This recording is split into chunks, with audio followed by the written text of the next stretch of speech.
जो हम पहला आने के टाइम में वो लोग थोड़ा नया नया जैसा लग रहा था फुटबॉल में, तो हम लोग ज़्यादा बेसिक में ज़्यादा ये थोड़ा पहला बेसिक में थोड़ा ये दिया, ट्रेनिंग दिया। इसके बाद 2 हफ्ता ऐसा बेसिक थोड़ा देने के बाद तो लोग को खेलने वाला जो चीज़ आ गया। तो अभी ऐसा कर करके थोड़ा टाइम लगेगा, ऐसा थोड़ा बेसिक में ज़्यादा ध्यान देना चाहिए और ऐसा रेगुलर कोचिंग होना चाहिए। साल भर ऐसा ही कोचिंग करते रहेंगे तो बहुत इम्प्रूव हो जाएगा। आप कब से फुटबॉल में था? कितना साल हो गया आपको फुटबॉल खेला? हम 1999 से खेल शुरू हुआ। कौन सा खेल में आप खेल के रहे? सिर्फ दूसरा गेम नहीं खेलता है, सिर्फ फुटबॉल खेलता है। कोच करके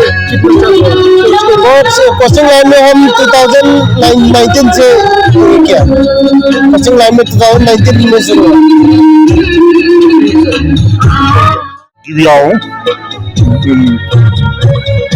पर्टेल न्यूजनि गासिबो खौरांगिरि आरो रायजो राजा बिथांमोनसिमखौ खुलुमग्रोनाय जाहैबाय।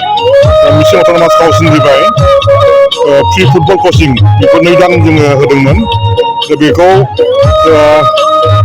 टिम नं महनपुर थुलुंसि क्लाबजों लोगोसे सानजा सानजारि इउबिपिअ आरो सिमेन्ट आनसलिक एबसुनि बानजायनायाव बे बेसेन नाङै 2 दान फुटबल कचिंआ दिनै जोबथा सान दिनै।